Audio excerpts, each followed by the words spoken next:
रामपुर नाम के एक गांव में किशन नाम का एक आदमी रहा करता था।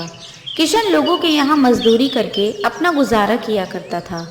उसके घर कोई व्यक्ति ना होने के कारण उसे अकेलापन खाया करता था, मगर वो बाहर की दुनिया देखकर हमेशा खुश रहने की कोशिश किया करता था।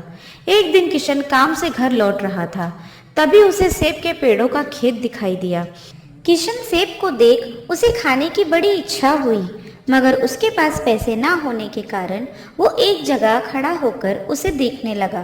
तभी उस खेत का मालिक किशन से कहता है, ए, कौन हो तुम और मेरे सेब के पेड़ों को ऐसे क्यों देख रहे हो?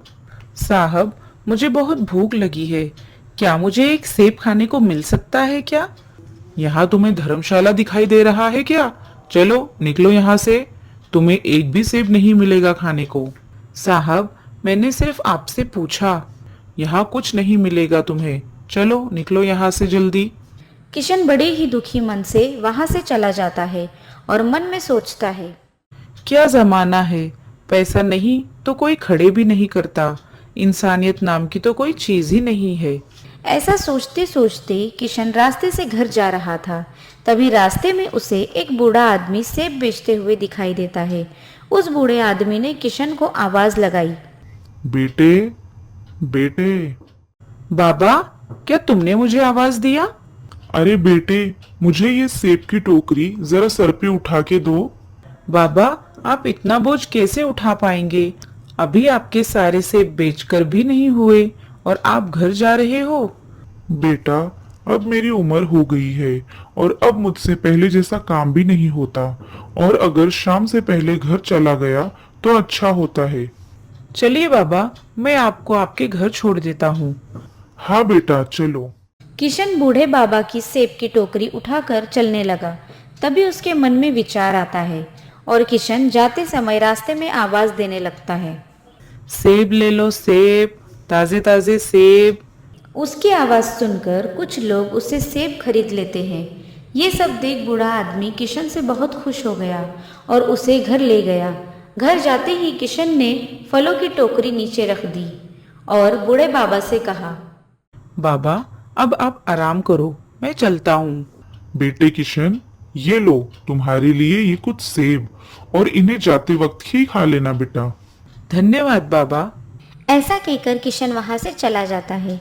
घर आकर किशन उन सेबों में से 2 सेब खा लेता है और उसके बीज अपने पास रख लेता है और सुबह उठकर 2 और सेब खा लेता है। किशन को वो सेब इतने अच्छे लगते हैं कि वो सोचता है, मैं अगर इस बीज को अपने बागीचे में लगा दूं, तो मेरे बागीचे में भी सेब के पेड़ आएंगे। ऐसा सोचकर रमेश उस बीज को अपने बगीचे में लगा देता है। कुछ ही दिनों में उसमें से छोटे छोटे पौधे बाहर आ जाते हैं। पौधों को देखकर किशन हमेशा खुश हुआ करता था। वो पौधों की बड़ी अच्छी तरह से देखभाल किया करता था। वो पौधे कुछ ही महीने में बहुत बड़े पेड़ बन जाते हैं। किशन ये देख बहुत खुश होता है और बहुत अच्छे से उनकी देखभाल करता है। एक दिन किशन ऐसे ही सारे काम करके सो जाता है। अगले दिन जब किशन अपने पेड़ों को देखने जाता है, तभी वो सारे पेड़ सेब से भरे हुए दिखाई देते हैं। इतने सारे सेब, वो भी एक ही दिन में मेरे पेड़ों पर कैसे आए? कितने अच्छे और रसीले दिखाई दे रहे हैं। ऐसा कहकर किशन एक सेब तोड़कर खाकर देखता है तो उसे वो बहुत रसीले और स्वादिष्ट लगते हैं और वो मन ही मन सोचता है, ये सेब कितने रसीले और स्वादिष्ट है। अगर मैं इन्हें बाजार जाकर बेचूं तो बहुत अच्छे दाम मिलेंगे। ऐसा सोचकर किशन सेब के पेड़ों से सेब तोड़कर टोकरी में डालने लगता है। जब किशन सेब तोड़ रहा था तो उसकी जगह नया रसीला सेब तैयार हो जाता था। ये देखकर किशन चकित रह गया। किशन ने 4 टोकरी सेब निकाली, लेकिन पेड़ पर से एक भी सेब कम नहीं हुआ। ये देख किशन कहता है, अरे, ये सेब का पेड़ तो जादुई है। इसमें से कितने भी सेब निकालो तो इसकी जगह नए सेब तैयार हो जाते हैं। अब किशन सेब से भरी टोकरी को बाजार लेकर चला जाता है और बाजार में उन्हें अच्छे दामों में बेचता है। एक आदमी किशन से कहता है, भैया, ये सेब कितने के दिए? भैया, 100 रुपया किलो है। आपको कितने दूं? जी, मुझे 3 किलो सेब दे देना भैया। ऐसा कहकर किशन 3 किलो सेब बांधकर उस आदमी को दे देता है। बहुत सारे लोग किशन से सेब खरीद लेते हैं। किशन के सेब इतने रसीले होते हैं कि लोग फिर से उससे सेब खरीदने लगते हैं। ये देखकर किशन बहुत खुश हो जाता है। अब किशन सारे सेब बेचकर घर आ गया। अगले दिन किशन 15 टोकरी सेब निकालता है और बाजार जाकर बेचता है। उसके अगले दिन 15 टोकरी सेब भी खत्म हो जाते हैं। अब किशन घर जाने के लिए निकलता है तो उसकी नज़र बूढ़े बाबा पर पड़ती है। किशन को बूढ़े बाबा की तबीयत ठीक नहीं लगती तो वो उनके पास जाता है। बाबा, आपकी तबीयत तो ठीक है ना? अरे बेटा, कैसे हो? कितने दिनों बाद मिले। बाबा, आप इतने थके हुए क्यों लग रहे हो? इस बुढ़ापे की वजह से ये हाल है। अब कौन है मेरा इस दुनिया में जो मेरी देखभाल करेगा। बाबा, आप चलिए मेरे साथ। आज से आप मेरे साथ रहेंगे। मैं आपके बेटे जैसा ही तो हूँ। हाँ बेटे, तू तो मेरा बेटा ही है। ऐसा कहकर बूढ़े बाबा की आंखें भर आती है और वो किशन को गले लगा लेता है। किशन बूढ़े बाबा को लेकर अपने घर चला जाता है और उनको खाना देकर वो उन्हें जादुई सेब के पेड़ों को दिखाने के लिए जाता है। बाबा, यहाँ आइए।